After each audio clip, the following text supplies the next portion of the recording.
Hey y'all, this is Barrister Billy with Barrister Eats, and today I'm going to show you how to make easy homemade cinnamon raisin bread.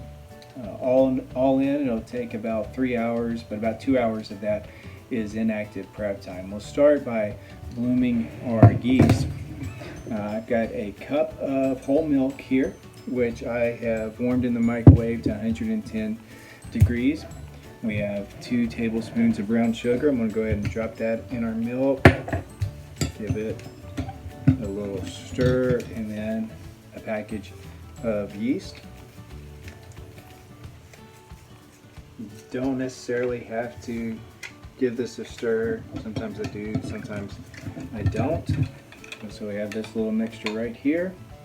And then we're going to let it sit on the counter here for about 10 minutes so it can bloom. And while it's doing that, I'm going to gather the rest of the ingredients. Alright, you can see our yeast is starting to bloom up nicely. We'll get back to that in just a second, but we've gathered the rest of our ingredients. So here we have 3½ cups of all-purpose flour, 2 eggs, 6 tablespoons of melted unsalted butter, a teaspoon of salt, and ½ a cup of raisins.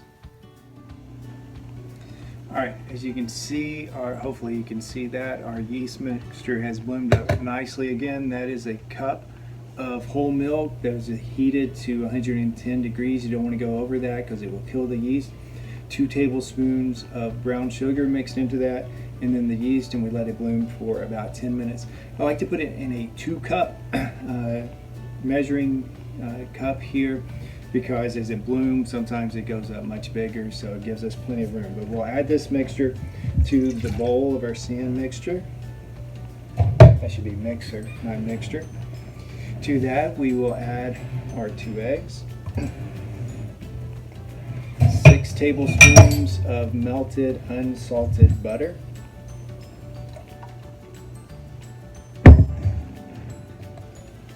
Alright, we've added all our wet ingredients to the bowl of our stand mixer. We're going to use a whisk and just kind of whisk those up together, kind of break up the eggs.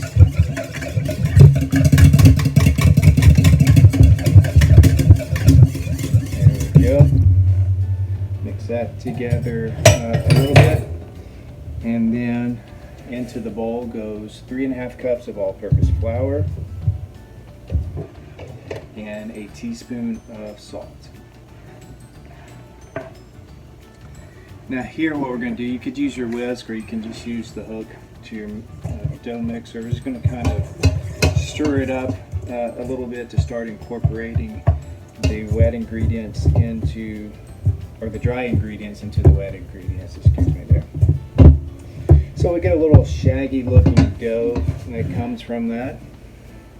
So that's starting to look pretty good, and at this point we will dump in a ½ cup of raisins, and we'll give that a little bit more of a stir, and then we're going to hook it up to our mixer.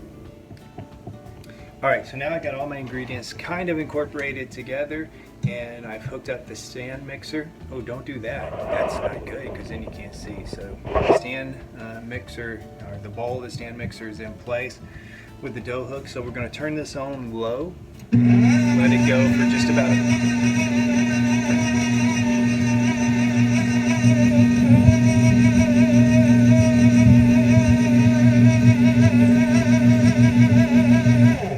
Alright, I put that on low just for a second, about 30 seconds or so to kind of finish mixing in things together. So now we're going to crank it up to about medium and let it go for about 10 minutes.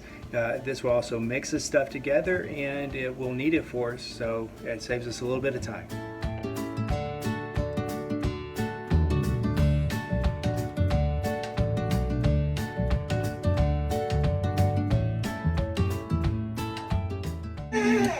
Alright, we've let this go in our sand mixer for about 10 minutes on low. When I first started I said medium, but I got carried away very quickly. Put that back down on low so we can drop this, unhook our dough hook so we can get our bowl out. So we kind of have a mixture that looks like that. Great thing about doing it this way is we only have to use one bowl, so I will very carefully take the dough off of the dough hook. So again, this is what we have right here. Close. We have this mixture right here, so I will take a slightly damp, clean dishcloth, cover my dough, and put it in a warm place to rise for about an hour, and then we'll come back and check on it a little bit and see how things are going. Alright, it's been about an hour and our dough has been rising, and we'll check on that in just a second. But before we get to that part, let's go ahead and mix up our cinnamon brown sugar mixture that will go in between the layers of the bread when we roll it out. So here's what we have now for our ingredients. This is 3 tablespoons of melted butter, 2 tablespoons of cinnamon, and 1/3 a cup of brown sugar. So we'll just mix all that up together nicely here.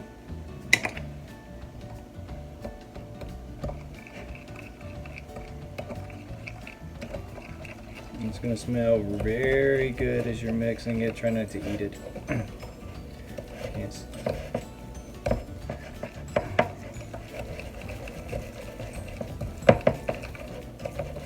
Alright, and when we're done, this is basically what it's going to look like. It's going to look like a little paste here. One of the things that we've also done is I went ahead and sprayed my loaf pan. This is a mixture of cooking spray and flour all in one.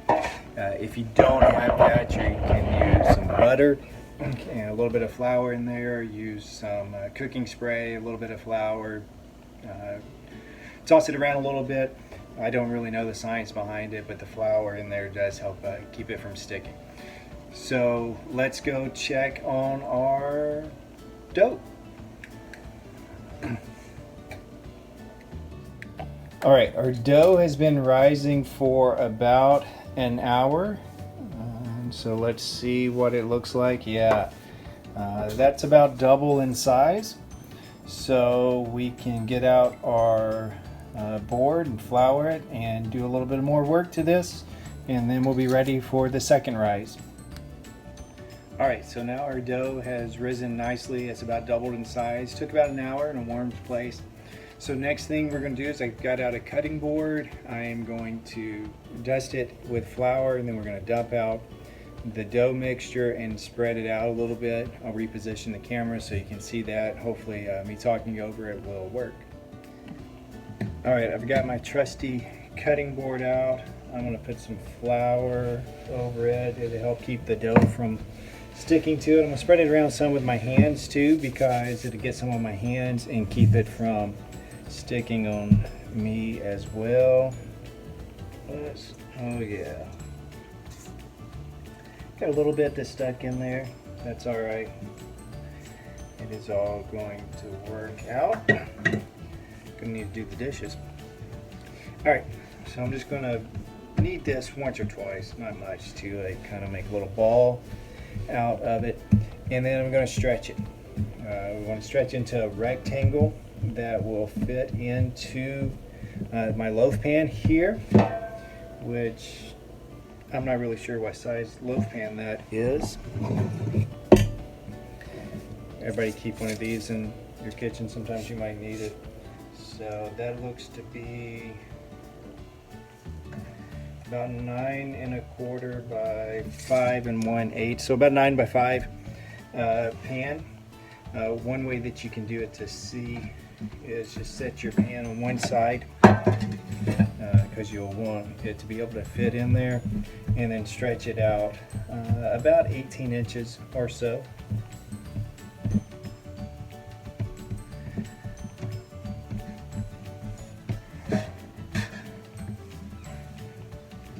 Just keep slowly working it, it'll be all right.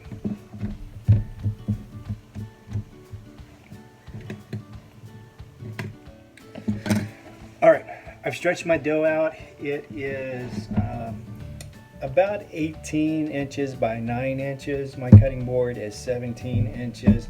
I've got it hanging over just a little bit on the the sides. So the next thing that we're going to do is once we get it stretched out, we want to make sure that it will fit lengthwise into our pan here. So we've already mixed up this delicious brown sugar, butter, cinnamon mixture, and we're going to spread this all over. Let me get down here. This is weird. You see my dirty plate? You gotta wash dishes.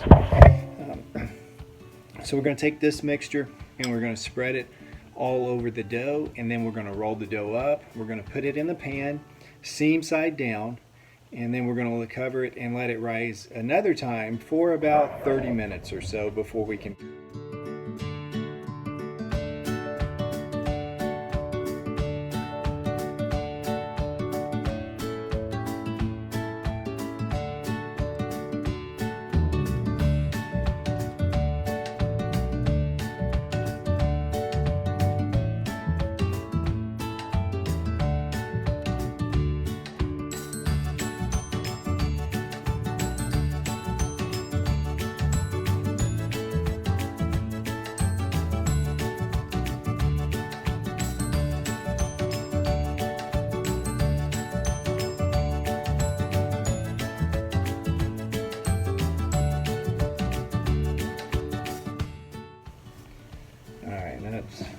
Whoa, that looks pretty good right there. So now we're going to roll it up, and you want to be as tight as you possibly can here. You'll probably get a little bit of it seeping out on the edges sometimes. That's all right. To do a little tucking as you go to make it all fit into your pan. Alright, roll that over. It's going to be a little large for our pan the way it is. And we're going to kind of put it together. We're going to put it in our loaf pan seam side down. We have to tuck it in there as we got a little away from you a little bit. Alright, we're going to get our damp towel again. Some people prefer to, my battery just went down. Some people prefer to cover it with saran wrap. That's fine too. I just typically use a damp towel. So we'll cover it and let it rise a second time for about 30 minutes. While that's going, I'll charge the battery for the light. We'll check back with you shortly. All right, it's been 30 minutes. Oven is ready. We've had our second rise. You can see how the bread doubled again. So we're going to put this in a 350-degree oven for 40 to 50 minutes. We'll check it at 40 and see where we need to go from there. So it's in the oven, and now we wait. All right, our bread has been baking for just over 40 minutes, probably about 42 at this point. So I'm gonna pull it out, take a look at it, see if it needs to go a little bit longer or if we're good to go. You can burn yourself. Oh, it's a nice brown color here. We did see some of that starting to seep out. It smells good, looks good. We're gonna call this one done. So what I'm going to do is I'm going to let it sit in this pan for about 3 minutes, maybe 5, and then let it cool off just a little bit, and then I'm going to transfer it to a wire rack for it to finish cooling.